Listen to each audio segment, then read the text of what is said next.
Jusqu'à 9h, Good Morning Business.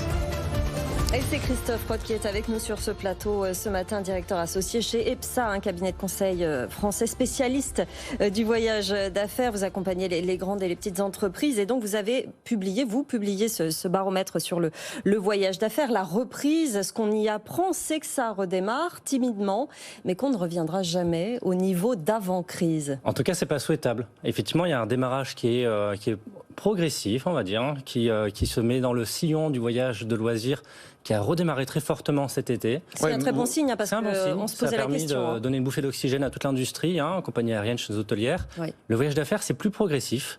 Pour différentes raisons, finalement, c'est que les entreprises ont moins voyagé en 2020 et pourtant, elles ont tourné assez efficacement. Donc aujourd'hui, les directeurs financiers, ils ont fait des économies qu'ils veulent garder.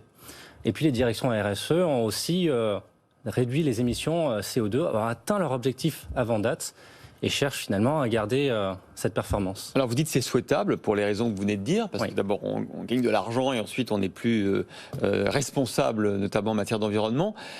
Simplement, pour l'industrie qui se réunit en ce moment au salon IFTM Top Resa à Paris, sacré choc quand même, parce que ça veut dire moins de chiffre d'affaires, moins d'activité peut-être. Oui. Donc comment on se réorganise? Qu'est-ce que cette industrie doit faire aujourd'hui? Alors sacré choc, effectivement, en 2020, moins 70%.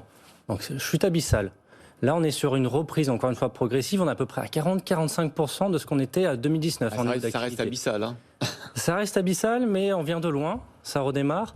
On pense atteindre d'ici fin d'année à peu près 50%. Comment l'industrie se réorganise? C'est que finalement, on voyage aujourd'hui moins, mais on voyage mieux. C'est la thématique du moment.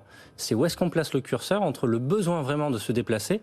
On se déplaçait un peu parfois sans réfléchir auparavant. Maintenant, on réfléchit à deux fois, que ce soit l'entreprise ou le collaborateur. Ce qu'on voit aussi, c'est que ce ne sont pas forcément des problématiques économiques qui sont dans ce curseur. Beaucoup considèrent que du point de vue de l'environnement, c'est ça qui prime finalement aujourd'hui après cette crise. Et la RSE dans sa globalité. La RSE, oui. C'est-à-dire que vraiment, et oui, le point de vue environnemental, bien entendu, est très important. On parle beaucoup des émissions de CO2 de l'aviation notamment. Le train est le grand gagnant, mais aussi sur les aspects RSE du bien-être du collaborateur.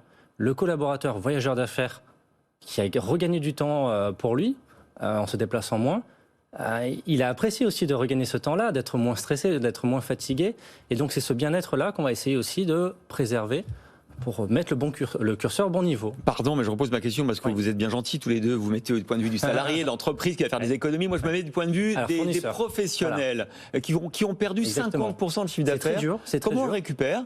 Est-ce qu'on licencie? Est-ce qu'il va y avoir une restructuration dans le secteur? Bien sûr. Est-ce qu'on vend d'autres services pour essayer de recomposer son business? C'est un peu tout ça. Alors effectivement, des plans de départ volontaires, il y en a déjà eu. La France a annoncé 7500 suppressions de postes. La SNCF, c'est entre 2 et 3 000, ce qui représente 1 à 2%. Donc ça reste marginal pour certains acteurs. Mais en tout cas, c'est un vrai choc pour toute l'industrie. Et comment on redémarre finalement? Effectivement, c'est en vendant de nouveaux services. Et toutes ces entreprises-là ont finalement un intérêt très très fort à travailler sur ces aspects RSE. Les compagnies aériennes viennent d'annoncer au travers de IATA, qui représente l'industrie, qu'elles allaient être à zéro émission nette en 2050. Alors c'est un horizon assez lointain, ça met du temps. Mais Air France vient de recevoir... Elles disent même qu'elles peuvent aller plus vite. Oui, on peut aller plus vite. Air France vient de recevoir les premiers à 220, qui émettent 20% de CO2 en moins. Donc étape par étape, on y parvient. La SNCF pousse aussi pour récupérer du trafic, et la loi climat va l'y aider, puisqu'en mars 2022, sur du Paris-Bordeaux, il faudra prendre le train. Malheureusement, ce que vous notez aussi, c'est qu'il y a encore des freins. Il y a des choses qui pourraient encore gripper la reprise. Alors, on en a 4. On ne veut pas les voir, mais bon. Voilà. Non, mais le premier qu'on a tous en tête, c'est le risque épidémique. Pour revenir, surtout avec l'hiver qui s'approche. Premier frein. Mais on est armé maintenant. Deuxième frein, l'inflation. Vous venez d'en parler sur le côté énergétique. Le prix du conteneur x6, ça a des répercussions aussi sur le prix de l'énergie, le transport, utiliser l'énergie. Donc, l'inflation fait que le prix se renchérit. Et le curseur pour valoriser les déplacements, le retour d'investissement, est plus élevé.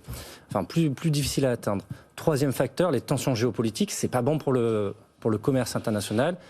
Et le quatrième, qui est un peu plus long-termiste, si je peux dire, c'est le virtuel, où on voit par exemple Google qui est en train de développer une solution de casque de réalité virtuelle qui pourrait remplacer encore plus ces déplacements. Ça changerait de l'écran qu'on peut trouver sur des visioconférences qui sont parfois une solution un peu simpliste. Eh bien, on n'est pas au bout de la transformation de l'industrie du voyage d'affaires. Merci.